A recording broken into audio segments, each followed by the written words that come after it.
Back now with a moment we've been looking forward to sharing with you. Michael Jordan spent 15 seasons as an NBA megastar, leading the Chicago Bulls to 6 titles.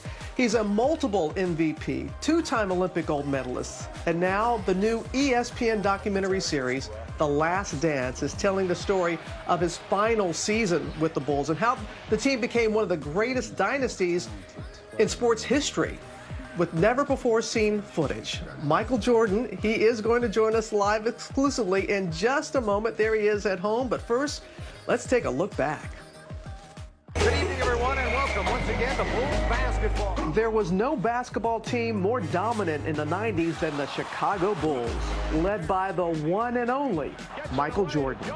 Air Jordan, as he was called for his prolific dunking with his signature tongue-out celebration, along with teammates Scottie Pippen and Dennis Rodman, commanding the league for nearly a decade. The trio making the Bulls one of the greatest sports dynasties of all time and bringing home an unprecedented 6 NBA titles in 8 seasons. Now, a look behind the curtain of the dramatic road to their final epic showdown. And joining us now live from his home is Michael Jordan himself. As my mama used to say, it's good to lay my eyes on you, actually, to see you again after all this time. First, tell us, how's the family doing? How are you and your loved ones with all that's going on around the world these days? How are you guys doing?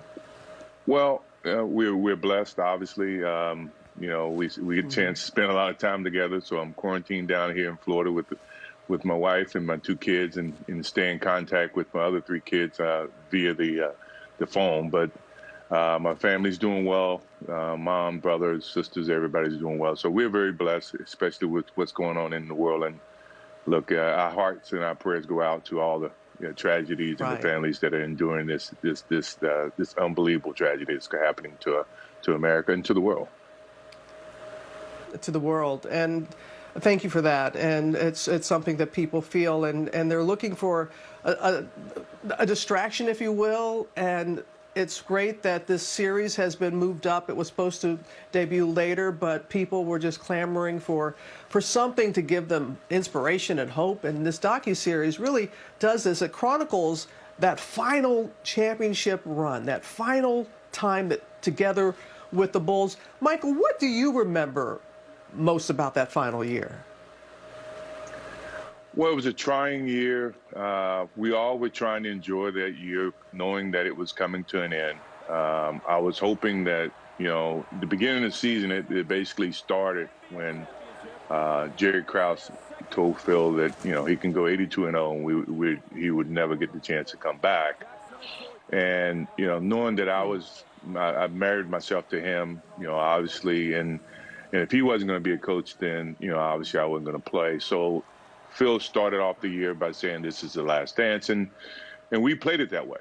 So mentally it just it tugged at you throughout the course of the year, but that this had to come to an end. But it also centered our focus to making sure we end it right. So, I mean, as sad as it sounded at the beginning of the year, we tried to rejoice and enjoy the year and finish it off the right way. And it was quite a year, and the docuseries really profiles that, and also goes back and we see a young Michael Jordan. I love seeing your mother and seeing her doing so well. And when you were at North Carolina, like a typical college kid, you wrote her a letter and you were apologizing for the phone bill and asking her to send stamps. What did you learn about yourself during those college years, Michael, that stayed with you?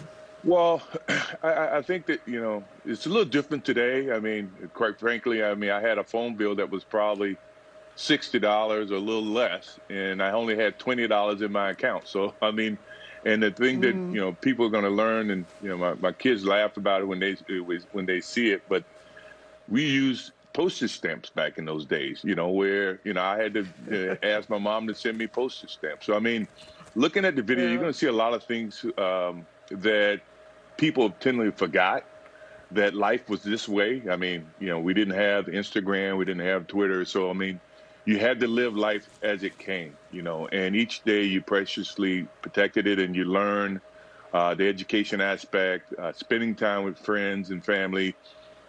It wasn't via the phone, it was actually in presence, and you wrote letters, So I mean, to me, that's probably the most refreshing thing. That my mom, she kept all my letters, so I mean, it's somewhat embarrassing, but yet it's refreshing that I took the time to write a letter and say, how much I love my mom and what I needed in college. Yeah, it was very sweet to hear her read one of your letters like that. And in college, of course, the buzzer beater.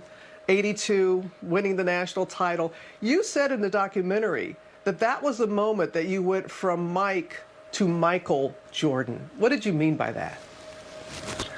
Well, up until that point, no one knew who I was. I was a college kid, other than the university. But outside the university, I was just known as Mike Jordan. And when I hit that shot, my whole name became Michael Jordan, and I think it resonated with a lot of people outside of UNC. So I mean. And I just started piling on that name itself from the successes that I endured throughout the rest of my career. It wasn't about Michael. It wasn't about Mike. It was more about Michael. Yeah. Yeah, it really was at that point, and people remember it so well. And they have that iconic shot of yours. We hear from your father as well, and boy, did he know his son. He said, if you want to get the best out of Michael Jordan, you tell him he can't do something. And we're going to show a clip that really personifies that, because it was your second year in the league, and you had an injury. You wanted to get back out on the court. Management had another idea about that. I want people to take a look. This is what happened. Michael asked him, well, if I play, what percentage is there that I'm going to get hurt again? Doctor said, yeah, 10%. And I just lost it. I said, look, it's 10% chance, but it's 90% chance that I won't.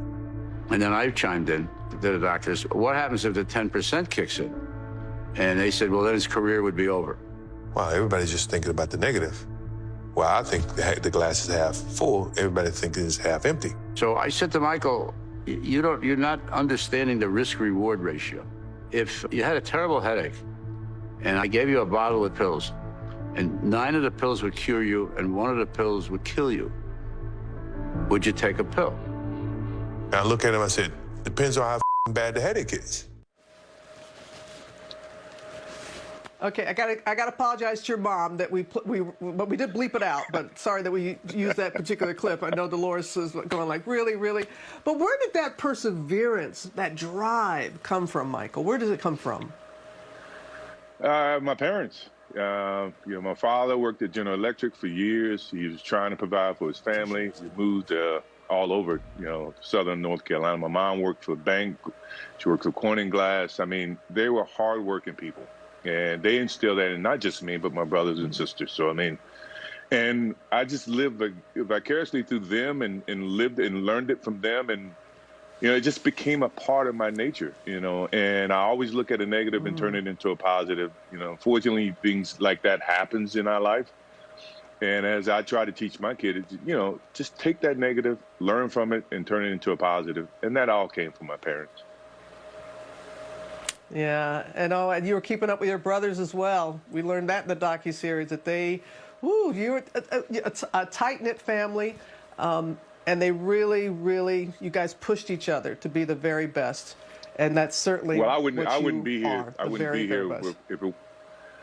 if it wasn't for my brother Larry. I mean, Larry pushed me, and we used to fight after every game, but through that fight, emerged someone like me, and he's right next to me. He supports me, and he works with me and the team, and I would have never gotten this far without him. Well, thank you. And thank you, Michael. I know you don't do this very often. It really means a lot to get up and to speak with us, and we really, really do appreciate it. And the series is just primo. I know that you're very proud of it. You take care, Michael. Well, it's always a pleasure to talk to you, Robin. Thanks for having me. You got it. You got it. Anytime. And The Last Dance debuts on ESPN in the U.S. this Sunday night, 9 p.m. Eastern, and will be available outside of the U.S. on Netflix. And it's great to hear that all of Michael's proceeds will go to charity. That's MJ.